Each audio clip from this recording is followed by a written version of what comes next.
In the midst of a climate crisis, ecological collapse is the defining feature of our century.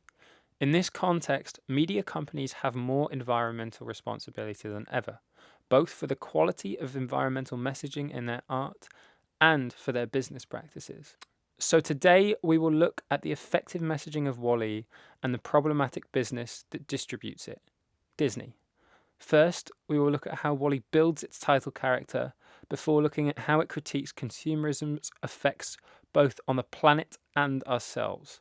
Then we'll look at how Disney falsely presents itself as a, quote, green company by giving misleading targets whilst also fudging the numbers, on top of harming the systemic change that's truly needed. Then we will explore why shareholder capitalism pushes it towards these practices before looking at alternative, more socially responsible models of businesses. Director Andrew Stanton hoped that WallE would leave people so engrossed in the story that they wouldn't realise the lack of words. Stanton wanted to use silence and WallE's reaction to stimulus to humanise him and give us time to identify with him. He utilised pantomime acting techniques from pure cinema like posing, timing, caricature, and exaggeration to make WallE seem distinctly human. His delight at people's unnecessary belongings and looking for longing when watching Hello Dolly helps us empathise with this little robot that seems to long for more. His relationship with Eve further humanises him. His wide-eyed stare when he first sees her makes us think of any teenage crush, whilst his unconditional support when she shuts down and his desire to hold hands only serves to further endear him to us. When Eve sees what WallE did while she was shut down, we can see that WallE has gained what the opening showed he was missing, a companion. Another aspect lifted from silent cinema is WallE's character arc. He doesn't really have one. He was a catalyst in other people's stories. Whilst he changes Eve's programming, wreaks havoc on a cleaning robot, and changes the lives of the people on the ship, WallE himself remains consistent throughout the film. Though consistent characters can often come across as flat, WallE's persistent determination to do what is right in the face of far more technologically advanced robots presents him as an underdog, making it easy to root for him. By having a central character so endearing, WallE gives us a reason to root for the repopulation of the Earth. When we care about our characters, we care about their struggles. As WallE and Eve seek to bring back people to Earth to rebuild civilization, it becomes something that we want to happen too, which endears us toward the environmentalism at the heart of WallE's message. WallE also critiques how our corporatocratic world dominated by profit could lead to the destruction of a viable habitat on Earth. In WallE, a single corporation has come to dominate everything, with its leader also the President of the United States. The very name of the company, by and large, seems to critique the idea of money and growth at all costs. In WallE's world, this has left the Earth uninhabitable for hundreds of years. We see skyscrapers of compacted rubbish and heaves of non-functioning robots. WallE is the only being we see until our inciting incident where Eve comes to Earth, unless, of course, you count a cockroach. WallE seems to critique what Merchant called the egocentric environmental worldview that was the guiding ethic of entrepreneurs, the maximization of profit at the expense of natural resource consumption. Though our world does not yet look like WallE's, we are heading towards the same monopolization and environmental destruction it presents. Google alone handles over 60% of all searches, and that doesn't include people looking up Google. As we're destroying our environment, global populations plunged by 68% between 1970 and 2016, and half of all plants are gone. What WallE represents is the endpoint of the corporatization plaguing our planet. The name of the ship, the Axiom, seems to be critiquing our baked-in assumption that this is simply the way things are, and the state of the Earth shows where that assumption will lead us. WallE also illustrates how consumerism and environmental destruction hurts people as well as the planet. It can often be easy to show us how unrestrained capitalism hurts the environment, but far less often considers is how it harms us. For instance, in the Lorax, we see how the consumption of the Sneed clogs up rivers and destroys the habitat of animals. But the Lorax's people never seem to be truly struggling. People are essentially living in suburban America. There's no indication that fresh air will ever run out or that some people can't afford it. When our main character's motivation to retrieve a tree is simply to impress his crush rather than to prevent any kind of harm to the people, one wonders if the people in the Lorax are really even suffering. By contrast, WallE presents humans that have clearly lost something. WallE's distinct humanity contrasts sharply with our actual humans that arrive at the halfway point, who seem more machine-like than WallE himself. Originally, Stanton had planned for WallE's humans to be devolved creatures, but abandoned this take simply to make their descendants from modern humans much clearer. WallE's people are defined by their consumption and seem to lack any agency. They're carried by chairs, immediately change costumes when they're told that it's in, and are told with giant signs to consume. We never see anyone express any joy or partake in any meaningful action while they're staring at their screens. The captain seems perpetually bored, with his favourite part of the day his morning announcements, simply because he is at least doing something. When we see the captain's later fascination with Earth's old customs and the planet, or John and Mary having fun by the pool, it becomes clear that WallE's people have lost something in their docile experience staring at screens. In their societal drive toward comfort and dopamine consumption, they have lost something far more fundamentally important: their humanity. As well as destroying the planet, WallE's world has seen consumerism destroy humans. Given that ever more of our tastes and activities are dictated by algorithms, WallE's vision for the future looks increasingly relatable. WallE's future illustrates the danger of a societal drive towards pleasure and comfort, which can come at the expense of both the environment and meaning in our lives. Now, with such effective environmental messaging, one may expect that those who distributed WallE took its values to heart. Now, on the face of it, Disney can seem to be running a green operation. With headline plans to go net zero by 2030 and be entirely powered by renewable energy, as well as claiming to have decreased its net emissions by 31% between 2012 and 2014, diverting 75% of its waste through recycling and compositing, and spending $120 million on their conservation fund since 1995. When we look into these claims more closely, however, we see that, though they're not technically false, they are a misleading effort to greenwash the company, and it's really hollow messaging. So, why not begin by having a little look at Disney's biggest goal, net zero by 2030? Sounds amazing, right? Firstly, a clear qualification needs to be made. Disney are looking to go net zero for Scope 1 and Scope 2, merely committing to announce goals and a strategy for Scope 3. This was 2 years ago, by the way. This means that any of the companies Disney deals with, like its complex network of suppliers, do not have to be net zero.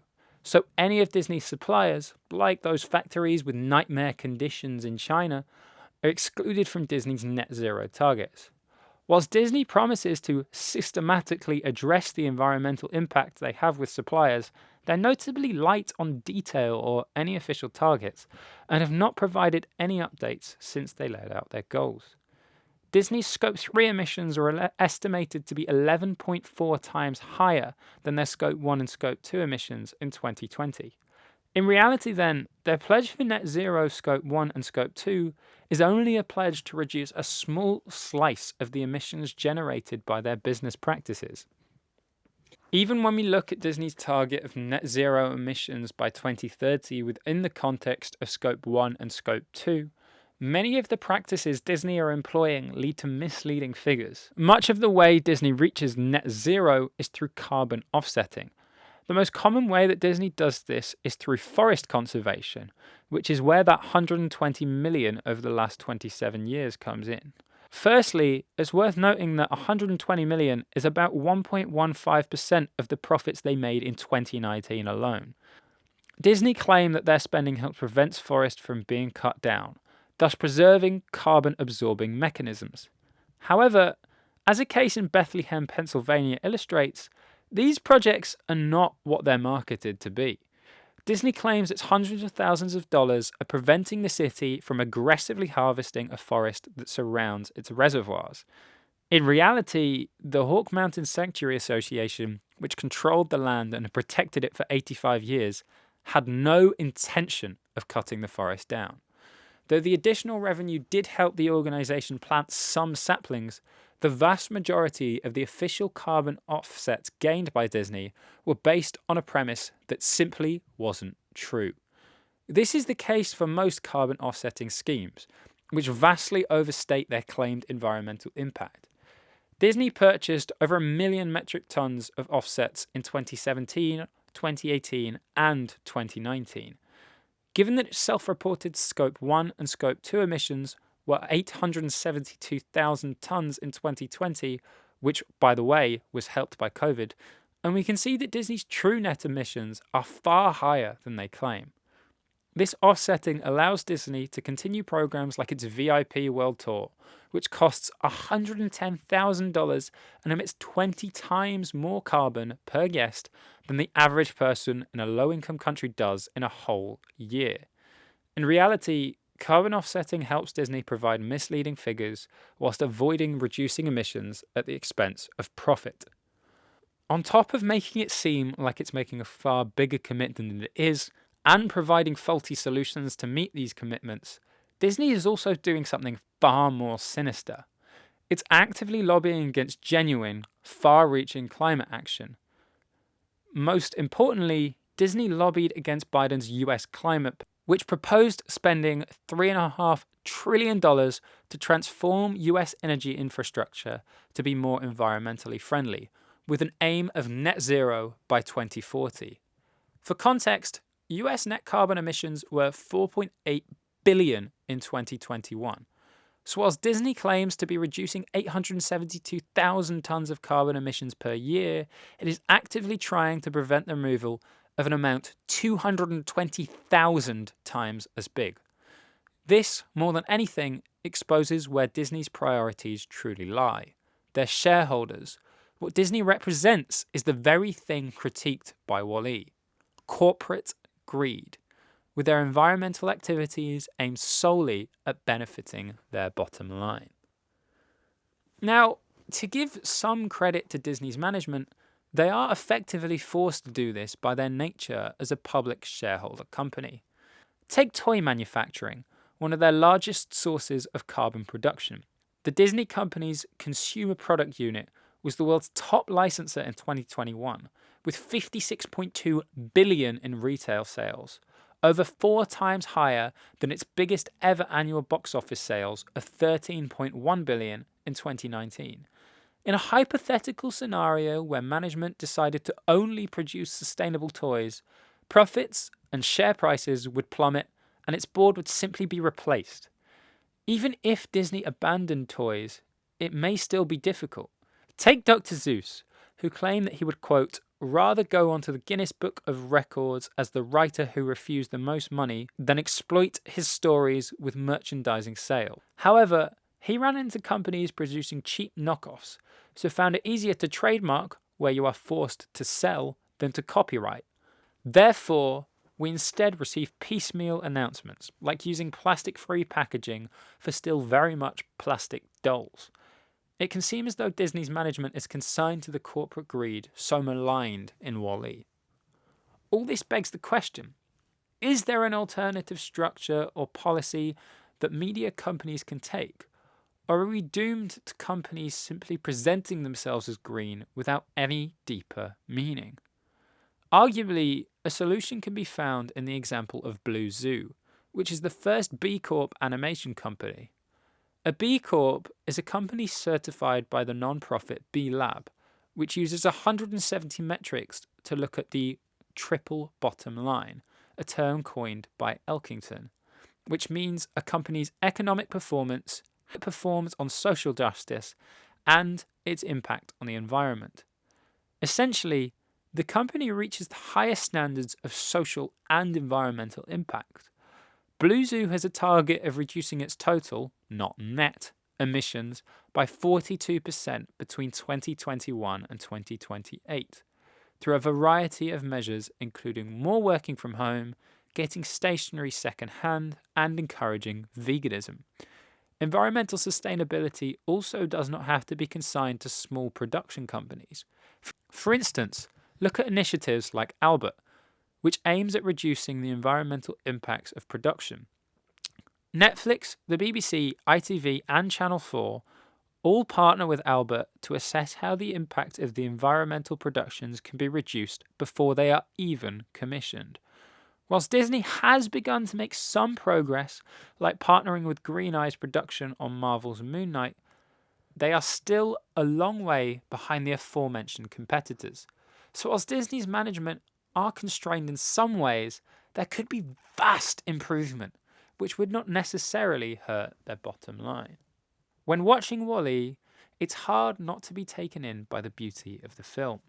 Its characters are so well humanized, its stakes so well established, and its environmental message so well crafted. But watching WallE comes with a sense of irony.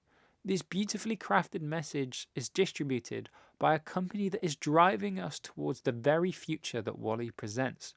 Whilst it portrays itself as environmentally conscious, Disney falls behind many of its competitors and embodies the very consumerist practices satirized in WallE, undermining its very well constructed message.